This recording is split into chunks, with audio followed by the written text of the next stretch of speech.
ബഹുമാനായ അധ്യക്ഷൻ ശ്രീ എൻ ശക്തൻ അവർകൾ, ആദരണീയനായ ശ്രീ രമേശ് ചെന്നിത്തല അവർകൾ, KPCCയുടെ മുൻ പ്രസിഡന്റുമാരായ ശ്രീ K മുരളീധരൻ, ശ്രീ MM ഹസൻ, പ്രിയപ്പെട്ട മറ്റ് നേതാക്കന്മാരെ, ഞാൻ ദീർഘമായി ഒന്നും സംസാരിക്കുന്നില്ല. പക്ഷെ ഒറ്റ കാര്യം പറയുന്നു.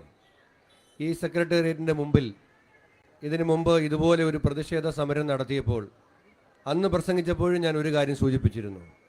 കേരള ഹൈക്കോടതി SITയെ നിയോഗിച്ചുകൊണ്ട് പുറത്തിറക്കിയൊരു ഉത്തരവുണ്ട്. ആ ഉത്തരവിൽ കേരള ഹൈക്കോടതി പറയുന്നുണ്ട്, ഇതൊരു സാധാരണ സ്വർണ്ണ കവർച്ചയല്ല. കൊണ്ടുപോയ സ്വർണത്തിൻ്റെ അളവും വന്ന സ്വർണത്തിൻ്റെ അളവും ആ താരതമ്യമൊന്നുമല്ല. ഇത് അന്താരാഷ്ട്ര വിഗ്രഹ കള്ളക്കടത്തുകാരനായ സുഭാഷ് കപൂർ, ഈ പേര് ഹൈക്കോടതിയുടെ SIT നിയോഗിച്ച ഉത്തരവിൽ ഈ പേര് പരാമർശിച്ചിട്ടുണ്ട്. സുഭാഷ് കപൂർ നടത്തുന്ന കൊള്ളയ്ക്ക് സമാനമായ ഒരു തട്ടിപ്പാണ് ശബരിമലയിൽ നടന്നിട്ടുള്ളത് എന്നാണ് ഹൈക്കോടതി SITയെ നിയോഗിച്ച ഉത്തരവിൽ പറഞ്ഞിട്ടുള്ളത്. ഞാൻ ആധികാരികമായി പറയുന്നു, ശബരിമല സ്വർണ്ണക്കൊള്ളയിൽ ഒരു സുഭാഷ് കപൂർ ഉണ്ട്. ആ സുഭാഷ് കപൂർ ഇതുവരെ വെളിയിൽ വന്നിട്ടില്ല. ആ സുഭാഷ് കപൂറിലേക്ക് അന്വേഷണം എത്താതിരിക്കാൻ SITക്ക് മേൽ നിയന്ത്രണമുണ്ട്. അതുകൊണ്ടാണ് ഈ സമരവുമായി നമ്മൾ മുന്നോട്ട് പോകുന്നത്.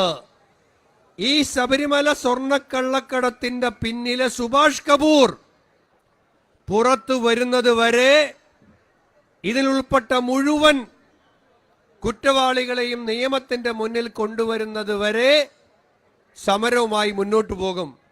നിയമസഭയുടെ മുമ്പിൽ ശ്രീ CR മഹേഷും നജീബ് കാന്തപുരവും ഇന്നു മുതൽ സത്യാഗ്രഹ സമരം ആരംഭിച്ചിരിക്കുകയാണ്.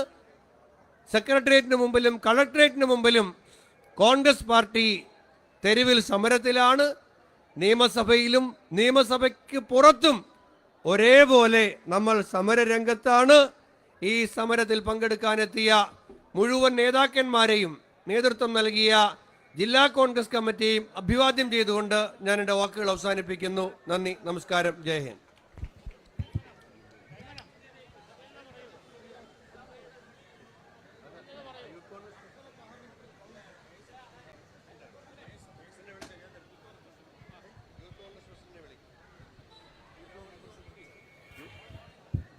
അടുത്ത് സംസാരിക്കുന്നതിന്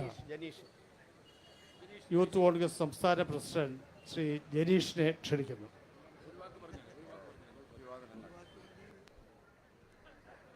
ഏറെ ബഹുമാനായ മുൻ KPCCയുടെ അധ്യക്ഷൻ ശ്രീ K മുരളീധരൻ അടക്കമുള്ള ഏറെ ബഹുമാനീയരും ആദരണീയരുമായ കോൺഗ്രസ് നേതാക്കന്മാർ, ഈ സമരത്തിന് നേതൃത്വം കൊടുക്കുന്ന